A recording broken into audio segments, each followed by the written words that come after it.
స్థానిక సంస్థల ఎన్నికలు బీసీల లెక్క తేలాకే 4 నెలల్లో బీసీ జనాభా వివరాలు తీస్తాం, ఎన్నికల్లో ఎవరి వాటా వారికి ఇస్తాం. అసలు ఏమన్నాడు రేవంత్ రెడ్డి గారు అంటే ఆయన మాట్లాడిన వ్యాఖ్యలు క్లుప్తంగా మనం వినాలి. కరెక్ట్గా అదే లైన్ మెన్షన్ చేశారా లేదంటే వేరే యాంగిల్లో ఆయన ఏమైనా మాట్లాడడం జరిగిందా? ఎందుకంటే ఒకవైపున ఆల్రెడీ ఎలక్షన్ కమిషను వాళ్ళు ఆల్రెడీ ఓటర్ జాబితా వీటికి సంబంధించిన దాంట్లో వాళ్ళు చాలా ఫాస్ట్గా ముందుకెళ్తూ ఉన్నారు. ఎక్కడుంది ఇది?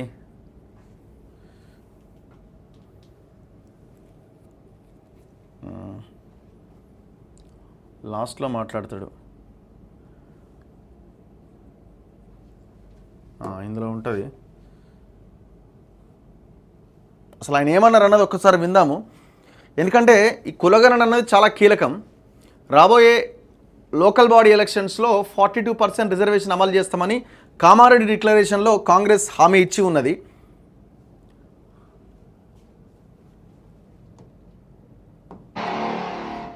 రాష్ట్ర అధ్యక్షుడు ఉండాలి, పరమైన బాధ్యత ఇదే. ఈ రోజు మీ భుజాల మీద అది ఉన్నది. అందరినీ సమన్వయం చేయండి.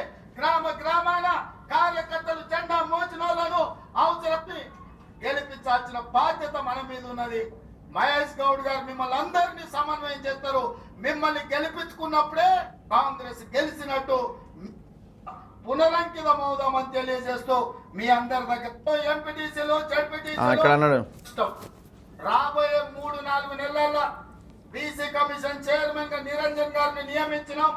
బీసీ జనాభా లెక్కలు తీసి వాళ్ళకు రావాల్సిన వాటా వాళ్ళకి ఇచ్చి సర్పంచులు, ఎంపీటీసీలు, జడ్పీటీసీలు, మున్సిపల్ కౌన్సిలర్లు, మున్సిపల్ కార్పొరేటర్లు, జిల్లా పరిషత్ చైర్మన్లు, ఎంపీపీలను చేసే బాధ్యత మన ఇద్దరి మీద ఎక్కువగా ఉన్నది.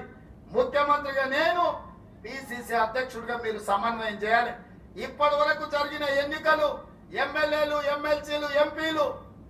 సో వెరీ క్లియర్గా ఆయన స్టేట్మెంట్ అయితే కనిపిస్తున్నది.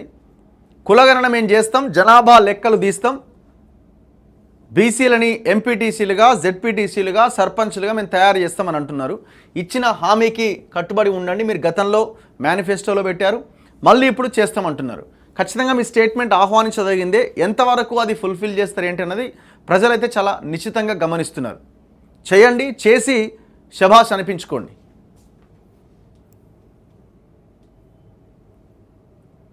ఏదేమైనా ఇది ఓవరాల్గా ప్రజలు సాధించిన విజయంగా మనం చెప్పాలి. వీళ్ళకి ఈ స్టేట్మెంట్ ఎట్లొచ్చింది?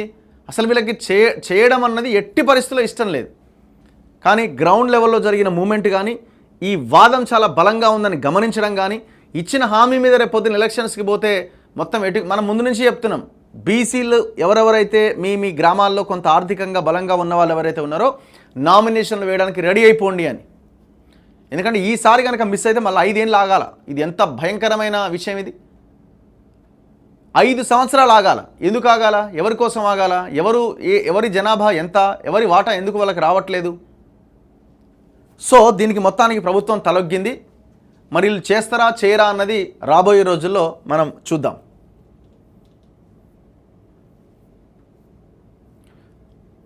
చలో నెక్స్ట్ వెలుగు విషయానికి వద్దాం. వెలుగులో ఇవాళ కనిపిస్తున్న వార్తలు వీళ్ళు ఇదే వార్త అన్ని పేపర్లలో కనిపిస్తున్నది. మనకి నేను రేవంత్ మాట్లాడింది 3 నెలల్లో స్థానిక ఎన్నికలు, అప్పటిలోగా బీసీ కులగణన పూర్తి. రేవంత్ రెడ్డి ఈ ఏడాది చివరికల్లా మరో 35,000 ఉద్యోగాల భర్తీ.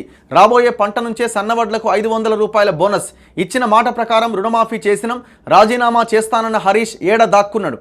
ఇది ప్రజాప్రభుత్వం. రాష్ట్రంలో 10 ఏళ్లు కాంగ్రెస్దే అధికారం. రాహుల్ గాంధీని ప్రధాని చేసినప్పుడే ఫైనల్స్ గెలిచినట్టు. పీసీసీ చీఫ్గా బాధ్యతలు చేపట్టిన మహేష్ కుమార్ గౌడ్. నేనేమంటున్నా, ఇంతకుముందు మనం రేవంత్ రెడ్డి మాట్లాడిన ఒక్కొక్క దాన్ని లాస్ట్ పేపర్స్లో మనం విశ్లేషించినాం. ఈ పేపర్కి వచ్చేసరికి నాకు ఒక లైన్ కనిపించింది. ఏమంటున్నారు? ఇచ్చిన మాట ప్రకారం రుణమాఫీ చేసినాం అంటున్నారు. ఇప్పుడు రుణమాఫీ ఇంకా అందరికీ కాలేదు అని ఆధార్ కార్డులో పేర్లు తప్పులు రావడము, రకరకాల రీజన్స్ తోటి కారణాల చేతి దాదాపు 3 లక్షల మందికి రుణమాఫీ కాలేదు. ఇది నేను అంటున్న మాట కాదు. మంత్రిగా ఉన్న, వ్యవసాయ శాఖ మంత్రిగా ఉన్న తుమ్మల నాగేశ్వరరావు ఇస్తున్న స్టేట్మెంట్. సరే, మీ ఏఈఓలంతా గ్రామాల్లోకి వెళ్తున్నారు, ఇంటింటికి వెళ్ళి మేము ఒక యాప్ పెట్టిన యాప్ ద్వారా వివరాలు తీసుకుంటున్నాం. మరి ఆ స్టేట్మెంట్ ఎందుకో నిన్న ముఖ్యమంత్రి ఆ స్టేట్మెంట్ ఇవ్వలే? రుణమాఫీ చేసేసినాం, మొత్తం 18,000 కోట్లు ఇచ్చేసినాం అన్నాడు. మరి గతంలో 30,000 కోట్లు, 40,000 కోట్లు లెక్క చెప్పారు కదా. ఇంకొకటి 2 లక్షల పైన ఉన్న వాళ్ళకి చెప్పిండు, 2 లక్షల పైన ఉన్న వాళ్ళు పైన ఉన్న అమౌంట్ కట్టండి, 2 లక్షలు రుణమాఫీ చేస్తామన్నాడు. బాగుంది, అంతా బాగుంది, 18,000 కోట్లది బాగుంది. కానీ ఎవరికైతే రుణమాఫీ రాలేదో వాళ్ళని ఎందుకు మీరు అడ్రస్ చేయలే?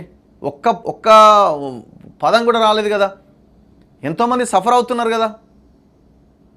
మరి మీరు చెప్పాల్సి ఉండేది, లేదు మేము ప్రతి ఒక్కరికి చేస్తాం, గ్రౌండ్లో వర్క్ నడుస్తున్నది, మేము భవిష్యత్తులో చేస్తామని.